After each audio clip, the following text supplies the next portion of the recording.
আল্লামা মুশাহিদ বায়ামপুরীর জীবন ও পটভূমি। আল্লামা মুহাম্মদ মুশাহিদ আহমদ বায়ামপুরী ১৩২৭ হিজরি ১৯০৭ খ্রিস্টাব্দ বছরের মহররম মাসের শুক্রবারে সিলেটের কানাইঘাট উপজেলার বায়ামপুর গ্রামে জন্মগ্রহণ করেন।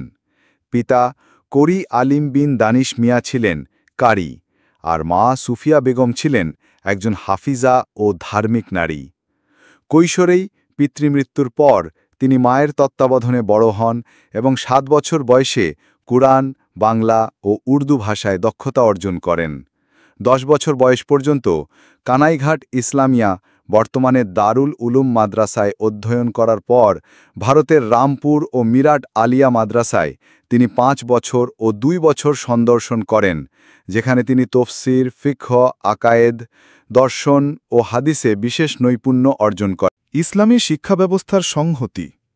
কানাইঘাটসহ পূর্ব সিলেটের কওমি মাদ্রাসাগুলোকে ঐক্যবদ্ধ করতে ১৯৫৩ সালে তিনি পূর্ব সিলেট আজাদ দ্বীনী আরবি মাদ্রাসা শিক্ষা বোর্ড গঠন করেন, যা পরে প্রায় ১৭৫টি মাদ্রাসার কার্যক্রমকে নিয়ন্ত্রণ করে। তিনি আজীবন বোর্ডের সভাপতি ছিলেন। ৫. রাজনৈতিক সংযুক্তি। হুসাইন আহমদ মাদানির ছাত্র হিসেবে তিনি ভারত বিভাগের পক্ষে ছিলেন ও পাকিস্তান স্বাধীনতার পরে জামিয়াত উলেমায়ে ইসলামের সদস্য হন।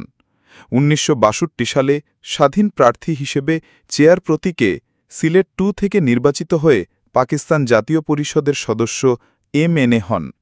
পরবর্তীতে আইয়ুব খানের কনভেনশন মুসলিম লীগে যোগ দেন এবং ১৯৬৫ ও ৭০ সালের নির্বাচনে পুনরায় অংশ নেন, কিন্তু সফল হননি।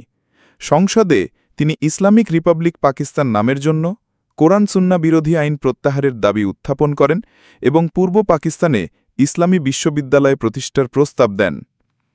৬. সাহিত্য ও সৃষ্টিসমূহ।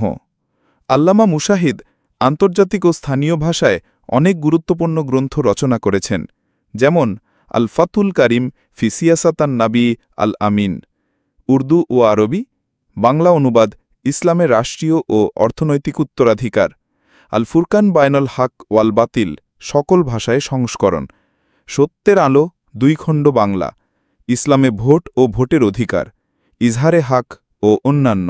আধ্যাত্মিক জীবন ও খেলাফত। তিনি প্রথমে মৌলানা আশরাফ আলী থানবী ও হুসাইন আহমদ মাদানি থেকে আধ্যাত্মিক দীক্ষা লাভ করেন। পরবর্তীতে শাহ ইয়াকুব বদরপুরীর কাছ থেকে বাইয়াত গ্রহণ করেন ও তার খেলাফত লাভ করেন, যারা তার বহু ছাত্র ও শাগির্দ পেশায়ছেন। ৮.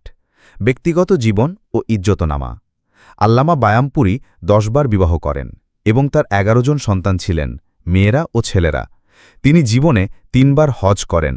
জমাকর্মের সময় তিনি সৌদি বাদশাহকে সৌদি সংবিধানে ১৪ পরিবর্তন পরামর্শ দেন, যা গ্রহণ করা হয়। ৯.